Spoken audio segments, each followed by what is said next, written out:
Well, let's continue now to monitor the holiday traffic around the country. Ronald Masinda is at a roadblock just outside Paarl in the Western Cape. Let's find out what's happening there. Ronald, a very good morning to you. The expectation that today would be the day most people would be making their way back home. What have you been seeing since being stationed out there, and what are officials looking for, and are they coping? Are they prepared for the return? Viveka, a very good morning. Well, traffic volumes are starting to increase here on the N1 as many people are starting to make their way out of the Western Cape, and others are starting to come back to the province. The Western Cape Transport and Public Works Department had launched its safety plan for the festive season, and to talk more about the progress made during this time, I am joined by the MEC of Transport and Public Works in the province, Mr. Matikizela. Mr. Matikizela, thank you so much for your time. For starters, in terms of the transgressions, are people abiding by the rules of the road? Well, we've seen less transgressions, this year than we did in the previous years. And I think our operations, having been rolled out across the province, are working, Ronald. And we are anticipating, more cars as people will be coming back from holidays, as you said. It's fairly quiet at the moment, but from this afternoon, we anticipate, the high number of people, especially people who will be coming from particularly Eastern Cape to the Western Cape.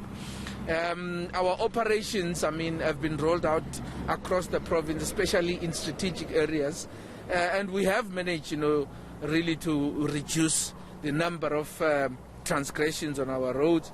And more importantly, we have implemented some initiatives which were started last year, like your fatigue management program, and that is why we've seen 0 fatalities in our public transport. So this year is better than.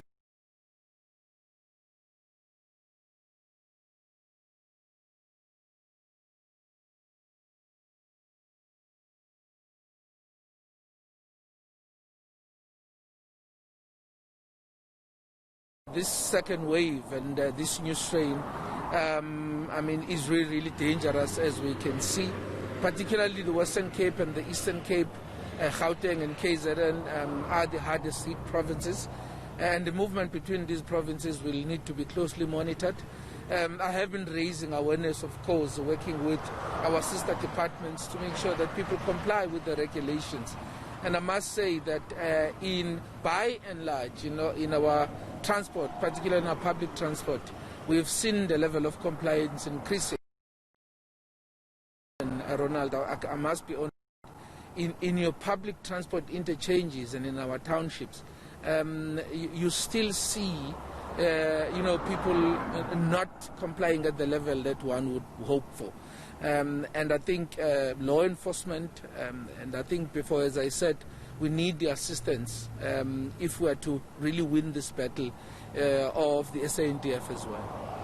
There were also concerns raised, given that there is an alcohol ban, but yet people have been caught drinking and driving. How much of a scourge has this been during the festive season? Now, we've seen a remarkable, reduction of people who were drinking and driving. I think, if you look at the period between the 1st of December and now, and of course, we are still busy verifying, the figures. Up until last week, we have seen the reduction in the number of people who are drinking and getting behind our wheel. They reduce drastically. We reduced those by more than 19%, and we are hoping to see that reduction, even further when we release the stats later. Because we have been making sure, as the Department of Transport and Public Works, that the measures that we have put in place, over and above the fact that we need to comply with COVID regulations, the measures that we have put in place, to really discourage people, from drinking and driving, have been working, and we have seen really a promising reduction, and we'll continue to monitor that.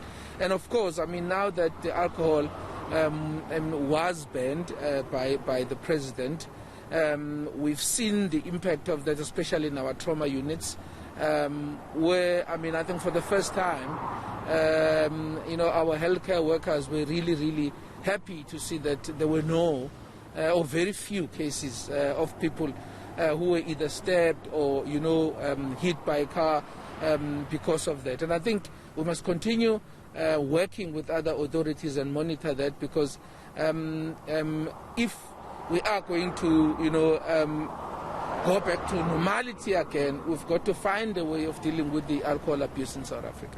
Mr. Matikizela, lastly, some of the cars or vehicles that we've seen of taxi drivers who have driven long distance, you've also been very concerned about the lack of adherence by the Taxi Association when it comes to COVID-19 regulations.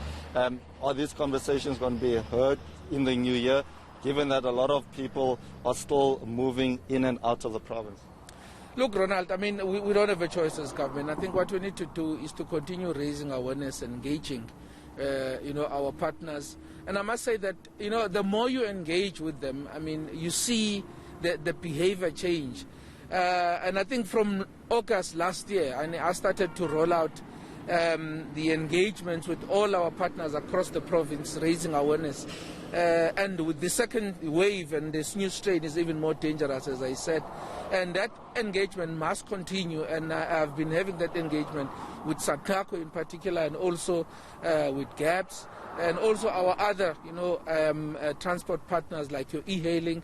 And it's an engagement that I'm going to intensify now, because we cannot, be branded as the people who are really transporting this virus from point A to point B. And I think thus far, the level of compliance has been satisfactory. And I think, as I said, where I really have concerns is, of course, in our PTIs and in our townships. Mr. Matikizela, thank you so much for your time.